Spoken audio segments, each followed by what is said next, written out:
Cinema മേഖലയിൽ Hema committee report വന്നതിന് ശേഷം തുടർച്ചയായിട്ട് വികലുകൾ ഓരോന്നായിട്ട് വീണുകൊണ്ടിരിക്കുകയാണ്. ഇതിനെ എങ്ങനെ മറികടക്കും? ഇത് സിനിമാ മേഖലയിൽ എങ്ങനെ ബാധിക്കും? സൂപ്പർ സ്റ്റാറുകളെ എങ്ങനെ ബാധിക്കും? അറിയില്ല, എങ്ങനെ ബാധിക്കണമോ അതിനെ ബാധിക്കണം. ഇത് ആരോപണം ഉണ്ടെങ്കിൽ പഴയടച്ചുള്ള അന്വേഷണം ഉണ്ടാകും. അന്വേഷണത്തൊടുവിൽ കുറ്റകൃത്യങ്ങൾ തെളിയിക്കപ്പെട്ടാൽ മാതൃകാപരമായ ശിക്ഷാ നടപടികൾ ഉണ്ടാകും. അങ്ങനെ തന്നെ ഇതിന് അവസാനം ഉണ്ടാകാൻ സാധിക്കുള്ളൂ.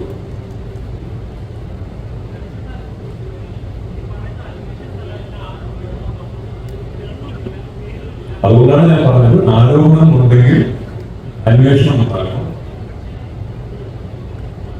വ്യക്തികളുടെ പേരുകളല്ല എന്റെ ആക്രമിക്കപ്പെട്ടെന്ന് പറയുമ്പോൾ വേട്ടക്കാരന്റെ പേര് പറയുന്നത് വേട്ടക്കാരനാണ് പോലും അറിയില്ല. പക്ഷെ അയാൾ അനുഭവിക്കുന്ന പ്രശ്നമുണ്ടോ? തീർച്ചയായും. അപ്പൊ അതിനൊരു പോസ്റ്ററും എന്തെങ്കിലും ചെയ്തിട്ടുണ്ടെങ്കിൽ ഉണ്ടെങ്കിൽ എന്റെ കാര്യമുള്ളൂ. അല്ലെങ്കിൽ അയാളുടെ ജോലി, അയാളുടെ പ്രൊഫഷൻ, അയാളുടെ കുടുംബം എല്ലാം പുതുതായിട്ട് നഷ്ടപ്പെടുകയാണ്. അങ്ങനെ ഒരു പ്രോസസ് ശരിയാണ് വിശ്വസിക്കുന്നത്. അതാണല്ലോ ഈ നാളെ നിയമവ്യവസ്ഥയെ അനുശാസിക്കുന്ന പ്രോസസ്. അതാണ് ഞാൻ പറഞ്ഞ, ആരോപണങ്ങൾ ഉണ്ടാവുകയാണെങ്കിൽ അന്വേഷണങ്ങൾ ഉണ്ടാകണം. അന്വേഷണങ്ങൾ ഉണ്ടായി കുറ്റകൃത്യം തെളിയിക്കപ്പെടുകയാണെങ്കിൽ മാതൃകാപരമായ ശിക്ഷാ നടപടി ഉണ്ടാകണം. ഇനി അതല്ല, അന്വേഷണത്തിനൊടുവിൽ ഈ ആരോപണങ്ങൾ കള്ളമായിരുന്നു എന്ന് തെളിയിക്കപ്പെട്ടാൽ മറിച്ചും മാതൃകാപരമായ ശിക്ഷാ നടപടികൾ ഉണ്ടാകണം.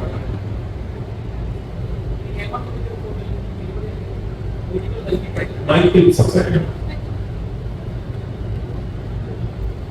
ഈ റിപ്പോർട്ടിൽ ഇരകൾ പല പേരുകൾ പറഞ്ഞു. ആ പേരുകൾ പുറത്തുവിടണമെന്ന് ആവശ്യപ്പെട്ടു.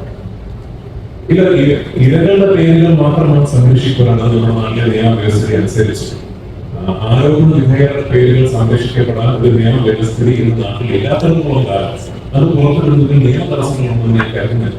സോ സത്യത്തിൽ ആ കമ്മിറ്റി റിപ്പോർട്ടിലുള്ള പേരുകൾ പുറത്തുവിടണോ വിടണേ എന്നുള്ള തീരുമാനം എടുക്കുന്നത് ഞാനോ നിങ്ങളോ അല്ല, അധികാരം ലഭിക്കുന്ന ആളാണ്. ഈ ഒരു റിപ്പോർട്ട് കണ്ടപ്പോ മലയാള സിനിമയിലെ ഒരു സീനിയർ ആർട്ടിസ്റ്റ് എന്ന രീതിയിൽ ഒരു ഞെട്ടലുണ്ടായിരുന്നു. സിനിമയ്ക്കുള്ളിൽ ഇങ്ങനെ ഒരു സംഭവങ്ങളൊക്കെ നടക്കുന്നു. ഞാൻ ഞെട്ടുന്നത് ഹേമ കമ്മീഷനുമായിട്ട് ആദ്യം സംസാരിച്ച ഒരാളാണ്.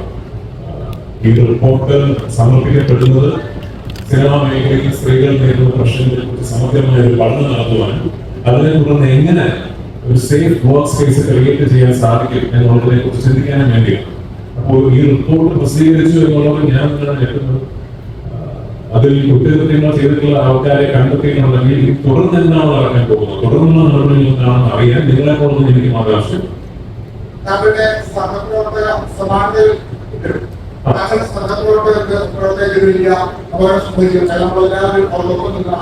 അന്ന് കാവലിൽ പ്രധാനം ചെയ്യുന്ന സംഘടനയായ അമ്മ അത് വലിയ വിപ്ലവകരമായ തീരുമാനങ്ങൾ എടുക്കും എന്നെല്ലാം പറഞ്ഞിരുന്നു. പക്ഷെ പിന്നീട് അത് കാര്യമായ ഫോളോ അപ്പ് ഉണ്ടായില്ല.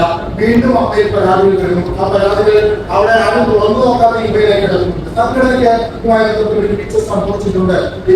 താങ്കളുടെ കൂടെ അഭിനയിച്ച ഒരു സ്ത്രീ ഇന്ന് അവരുടെ പേര് പറയില്ല, അവരിന്ന് വർഷങ്ങൾക്ക് മുമ്പ് അയച്ച ഇമെയിൽ അത് അവിടെ ഉണ്ടായിട്ടായിരുന്നു. ഇതൊക്കെ വളരെ പരിതാപകരമാണ്. സംഘടന ഈ വിഷയത്തിൽ ഇടപെടുന്നില്ല എന്നതിനെ തീർച്ചയായിട്ടും വീഴ്ച സംഭവിച്ചിട്ടുണ്ട് എന്നുള്ളത് യാതൊരു സംശയവും